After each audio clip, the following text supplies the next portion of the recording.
శ్రీ గురుభ్యో నమః. హరి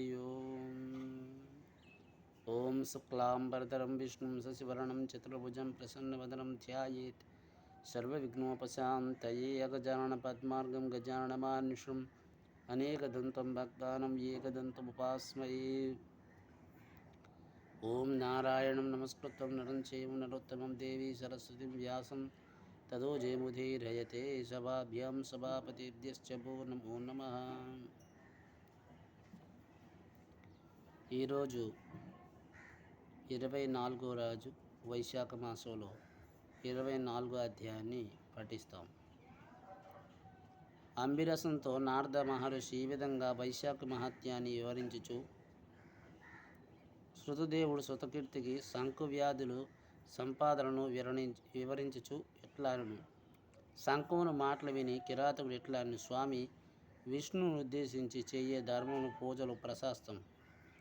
వాళ్ళు వైశాఖ మాస వ్రతం ధర్మాదులు మరింత ప్రశస్తము చెప్పారు. బ్రహ్మజ్ఞాని ఆ విష్ణు పెట్టేవాడు, వాని లక్షణమేమిటి, వాణ్ణి చెప్పి కారణమేమి, ప్రమాణమేమిటి, వారిని చెయ్యము, వానికి చెందిన ధర్మములేవి చెప్పు, సంతోషించి తిని నీ సేవకుడును నాకు విషయం దయించి చెప్పమని కోరును అని శంఖమహాముని సవినయంగా నడుగును. శంకరుడు కిరాతకుడు వినుము చెప్పుతునని శంఖమహర్షికి అడుగుతుడు. శ్రీ మహావిష్ణువు రూపం పాపరహితం, ఆలోచనకు అంతనది. బ్రహ్మ మొదలైన దేవతలు మహాత్ములు మునీశ్వరులు తెలుసుకోజాలరు.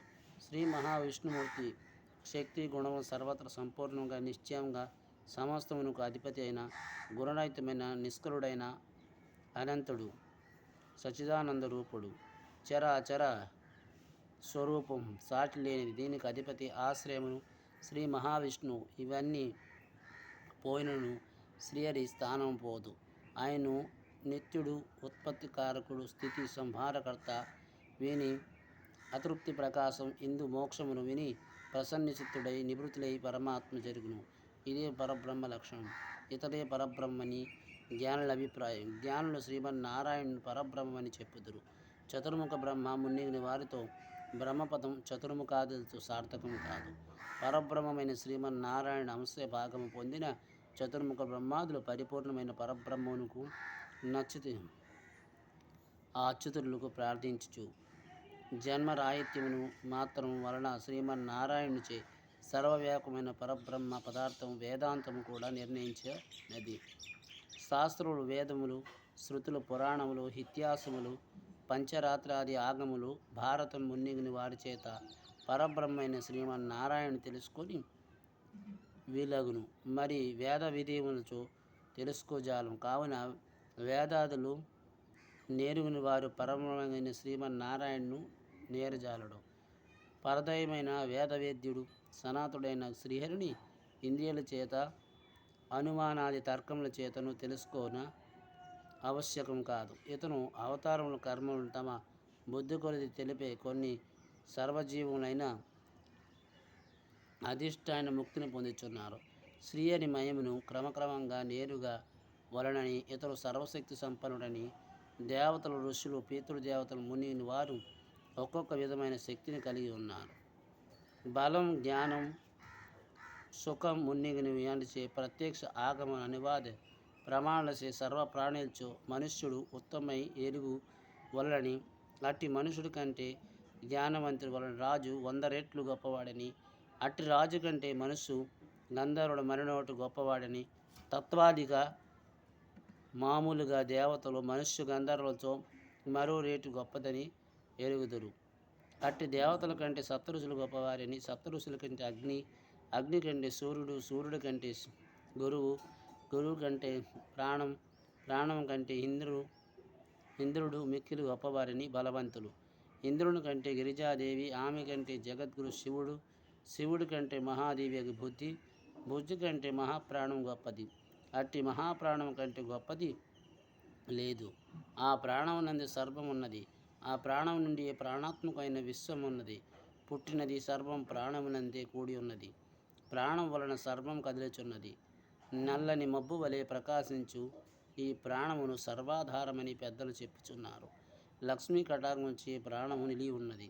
ఆ లక్ష్మీదేవి శ్రీమన్నారాయణకి కొద్దిపాటి దయచేతను మరింతగా ప్రకాశించు. అట్టి సర్వధారి అయిన సర్వోత్తమైన శ్రీ మహావిష్ణువు కంటే గొప్పది సమానమైనది ఏదీ లేదని శంకరుడు వివరించుండగా, కిరాతకుడు స్వామి ప్రాణం అన్నిటికంటే గొప్పది, ప్రాణం కంటే విష్ణువు గొప్పవాడు, వివరించమని శంకరుని ప్రార్థించును. అప్పుడు శంకరుడు ఇట్లా: కిరాతకుడు వినుము. సమస్త జీవులు పరిశీలించి నిర్ణయించబడింది ప్రాణాధికం చెప్పది వినుము. పూర్వం శ్రీమన్నారాయణుడు పరబ్రహ్మమును సృష్టించి బ్రహ్మాదులచే ఇట్లా: దేవతలారా, నేను మీ దేవతల సామ్రాజ్యాన్ని బ్రహ్మను అధిపతిగా రాజుగా నియమించుచున్నాను. మరి మీలో గొప్పదనము చెప్పిన వాణ్ణి యువరాజుగా చేదునని, అతడు శీలుడు, శౌర్యం, ఔదార్యముని గుణములు కలిగి ఉండవలనని శ్రీహరి పలకగా, ఇంద్రాదుల చేత మునిగును గణములు కలిగి ఉండవలనని, నేను గొప్ప అని పరస్పరం వివాదమాడారు. కొందరు సూర్యుడు గొప్పవాడు, ఇంద్రుడు గొప్పవాడని, కొందరు మేమే గొప్పవారమని. ఇంద్రాది దేవతలు యువరాజ పదవి తమతో తగిన వారెవరో నిర్ణయించుకోలేక శ్రీమన్నారాయణ కడకపోయి ఆయన్ని అడిగాడు. అప్పుడు శ్రీహరి నవ్వుచు, విరాట పురుషుడు సృజించిన ఈ స్థూల దేహం నైవజానికి ఆ దేహమును చాలామంది దేవతలు అంశరూపం నుండి ఏ దేవుడి అంశ ఈ శరీరంలో బయటికి వచ్చినో ఆ దేహము తర్వాత యువరాజు పదవికి తగిన దయమని పలుకును. శ్రీహరి చెప్పే మాటలు విని దేవతలందరూ అంగీకరించారు. స్థూల శరీరం పాదవుల నుండి ముందుగా జయంతుడు దేవశ్రేష్ఠుడు వెలుపలకు వచ్చును. అప్పుడు శరీరం నడవలేక ఉండును, కానీ వినుట చూచుట మున్నిగిని సర్వకార్యము చేయుచును. అప్పుడు దేహానికి కుంటివాడినిగా స్థూల దేహాన్ని గవ్య వైశ్యం నుండి దక్షకుడు ప్రజాపతి ఇవ్వలకు వచ్చును. అప్పుడు ప్రాణి ఉపభోగ శక్తి లేకపోవటం నపుంసకవాడై దక్ష ప్రజాపతి యువలకు వచ్చిన శరీరం విడిపోలేదు. వినుచు చూచుచు పలుకుచు గాలిని పీల్చుచు నుండును. తర్వాత హస్తప్రదేశం నుండి ఇంద్రాది వెలపలు వచ్చాడు. అప్పుడు దేహాతులు హస్తహీనులు ఆ శరీరము ఇంద్రుడు బయటకు వచ్చును. చూచుట ముని వారిని చేయిచునుండును. తర్వాత కనుల నుండి సూర్యుడు వెలుపలకు వచ్చును. సావు లేకపోయినా కానీ ఆ శరీరం వినుట మున్నిగును పనులు చేయుచుండును. దేహం ముక్కు నుండి అశ్విని దేవతలు వెలుపడికి వచ్చారు. వాసన చూడలేకపోయినా కానీ వినుట మున్నిని వాని శరీరం చేయుచుండును. దేహం చెవుల నుండి దిక్కులు వెలలోపలికి వచ్చితివి. అప్పుడు దేహానికి వినుడి శక్తి లేకపోయినను చెవిటివాడిగా ఉండును. చూచుట మున్నిగిన పనులు చేయుచుండును. దేహం నాలుక నుండి వరుణుడు వెలుపలకు వచ్చాడు. దేహానికి రుచి తెలియకుండాను వినుటి మునిగి దాన్ని చేయుచుండును. శరీరం పడిపోలేదు. పిమ్మట వాక్నికి అధిపతి అయిన అగ్ని బయటికి వచ్చును. ఆ శరీరం మాట లేకపోవచ్చ మూగవాడై చూచుటకు మునిగిన వాణ్ణి చేయుచూ ఉండును. జ్ఞాని స్వరూపుడైన రుద్రుడు శరీరం నుండి వెలుపడికి వచ్చును. శరీరం జ్ఞానము లేదు కానీ వినుట మున్నిగిని ఉండును. తర్వాత ప్రాణం వాయు వెలుపలకు వచ్చును. అప్పుడు శరీరం కనులు చెవులు మాట విన్నవాణ్ణి పనిచేయుచుండును. నిశ్చయుడైన పడిపోయిను. దీనికి చూసి దేవతలందరూ ఆశ్చర్యపోయి అప్పుడు శ్రీహరిని ఇట్లా నిర్జనమైన పడిన శరీరము ఏ దేవత ప్రవేశించి లేవదీయును అతడు యువరాజుగా పలుకును. శ్రీహరి మాటలు విని జయంతుడు దేహపాదమును ప్రవేశించును, కానీ శరీరం లేవలేదు. దక్షుడు గృహంలో ప్రవేశించును, శరీరం లేవలేదు. ఇంద్రుడు హస్త్రములు ప్రవేశించును, కళోబరం కదలలేదు. సూర్యుడు కన్నులో ప్రవేశించును, ఆ కళోబరం కదలలేదు. సూర్యుడు కన్నులతో ప్రవేశించినను ఆ కళోబరం కదలలేదు. దిక్కులు చెవుల్లో ప్రవేశించిన ఆ కళోబరం కదలలేదు. అగ్ని ప్రవేశించిన ఆ కళోబరం మాట రాలేదు. రుద్రుడు మనసులో ప్రవేశించినను కళోబరం కదలలేదు. పిమ్మట ప్రాణం ప్రవేశించగా నా శరీరం లేచును. అప్పుడు బలం, జ్ఞానం, ధైర్యం, వైరాగ్యం, బతికిందిట మొదలైన వాణియందు శక్తిమంతంగా ప్రాణంచే యువరాజుగా దేవతలు భావించారు. శరీరం జీవించటకు కారణమొకటి, ప్రాణమే సర్వాధికారి అని చెప్పారు. ఈ ప్రాణం తన అంశాల చేత పూర్ణాగుణం చేత ప్రపంచమంతటకు వ్యాప్తమై ఉన్నది. ప్రాణహీనము జగత్ లేదు కానీ ప్రాణహీనమైన ప్రాణమే నీ సృష్టిలో లేదు. అట్టి ప్రాణహీనతను వృద్ధి లేదు. ప్రాణం లేనిదని ఉండలేదు. కావున ప్రాణం జీవులు కంటే అధికం. దాన్ని మించిన బాలోడ్యమైనది ఏదీ లేదు. ప్రాణం కంటే గొప్పవాడు సమానుడు ఎవరు ఉన్నట్లుగా నేరుగా చెప్పలేదు, చూడలేదు. ప్రాణి ఒక్కడే ఆయన ఈ పనులకు చేయుట బహుస్వరూపమగుచున్నారు. కావున ప్రాణం సర్వోత్తమైనది. ప్రాణోపాసన పరులుచున్నారు. సర్వ సృష్టికి వినాశనం స్థితికి ప్రాణదైవం సమర్థం. విష్ణువే తప్ప మిగిలిన దేవతలెవరూ ప్రాణము తిరస్కరింపలేరు. ప్రాణం దేవత సర్వదేవమయ నిత్యం శ్రీహరిని అనుసరించి ఉండునని, శ్రీహరి వంశమును నుండునని. ప్రాణదైవం శ్రీహరికి వ్యతిరేకమైన దానిని వినడు చూడవు.